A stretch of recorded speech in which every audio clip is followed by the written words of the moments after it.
جو صرف قرآن کو مانتے ہیں ان کا کہنا ہے کہ حدیث نے ہی اسلام میں فرقہ واریت، صنفی امتیاز پر مبنی بعض قوانین اور سائنسی تضادات کو جنم دیا، جس سے اسلام کی اصل روشن تصویر مسخ ہو گئی۔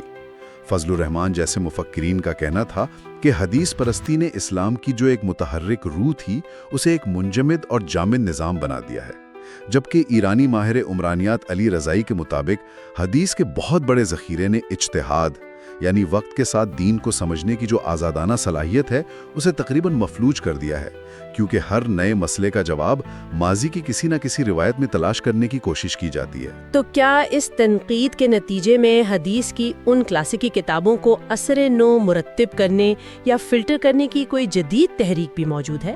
جی، یہ اس وقت مسلم دنیا میں بہت زندہ اور اہم بحث ہے۔ سلفی علماء کا موقف واضح ہے کہ نہیں، صحیحین یعنی بخاری و مسلم قرآن کے بعد سب سے مستند کتابیں ہیں اور ان میں کسی تبدیلی کی کوئی گنجائش نہیں، لیکن دوسری طرف اصلاح پسند موجود ہیں۔ مثال کے طور پہ ترکی کی وزارت مذہبی امور دیانت ایک بہت بڑے پروجیکٹ پر کام کر رہی ہے، جس میں احادیث کے پورے ذخیرے کا از سر نو جائزہ لے کر ہر حدیث کو عبادتی، اخلاقی یا صرف تاریخی درجوں میں تقسیم کیا جا رہا ہے، تاکہ لوگ سمجھ سکیں کہ کون سی حدیث لازمی ہے اور کون سی صرف اپنے وقت کے حالات کی عکاس تھی۔ اور شیعہ دنیا میں اس حوالے سے کیا ہو رہا ہے؟ وہاں بھی بہت اہم کام ہو رہا ہے۔ قم ایران میں علماء نے ایک 45 جلدوں پر مشتمل نیا مجموعہ تیار کیا ہے، جس میں ہر روایت کو جدید موضوعات اور اطلاق کے لیے نئے ٹیگز دیے گئے ہیں، تاکہ آج کے دور کے معاشی، سماجی یا سائنسی مسائل کے لیے ان سے براہ راست رہنمائی لی جا سکے، جبکہ عباضی مکتب فکر کے نزدیک ایسی کسی بڑی تبدیلی کی ضرورت نہیں، کیونکہ ان کا ذخیرہ پہلے ہی بہت مختصر اور چھانٹا ہوا ہے۔ تو آج کی اس گفتگو کو سمیٹتے ہوئے ہم نے دیکھا کہ حدیث کو کیوں ضروری سمجھا گیا، اس کی تدوین میں تاخیر کی تاریخی پہیلی کیا تھی، اس کی سچائی جانچنے کے لیے کیا حیران کن طریقے اپنائے گئے، جدید دور میں سائنس اور عقل سے ٹکراؤ پر کیا موقف ہے، اور آخر میں اس کے مجموعی اثرات پر کیا بحث موجود ہے۔ خلاصہ یہ ہے کہ یہ بحث سیاہ اور سفید نہیں ہے، یہ ایک وسیع میدان ہے جو مکمل قبولیت سے لے کر مکمل انکار تک پھیلا ہوا ہے، اور اس میں ہر موقف کے پیچھے قرآن، تاریخ اور عقل پر مبنی اپنی ایک مضبوط منطق موجود ہے۔ یہ تو سوچنے کا ایک بالکل نیا زاویہ ہے، یعنی صدیوں سے محدثین کی ساری توجہ راوی پر تھی، اس شخص پر جو بات کہہ رہا ہے، کس نے کہا، اور اب آپ کہہ رہے ہیں کہ 21ویں صدی میں فوکس خود اس بات پر آ رہا ہے کہ کیا کہا گیا، یعنی کیا وہ بات آج کے دور کی عقل، اخلاقیات اور خود قرآن کے مجموعی مزاج سے میل کھاتی ہے یا نہیں۔ یہ تو ایک بہت بڑی فکری تبدیلی ہے۔ بالکل۔ کلاسیکی علماء نے راویوں کی بنیاد پر حدیث کی صحت کو پرکھنے کا ایک انقلابی نظام بنایا، لیکن آج بحث کا محور بدل رہا ہے۔ مستقبل کا سوال صرف یہ نہیں ہوگا کہ سند کیسی ہے، بلکہ یہ بھی ہوگا کہ متن کا پیغام کیا ہے، اور یہ تبدیلی ذمہ داری ایک بار پھر فرد اور معاشرے پر ڈالتی ہے کہ وہ محض تقلید کے بجائے تنقیدی سوچ اور گہرے غور و فکر سے کام لے۔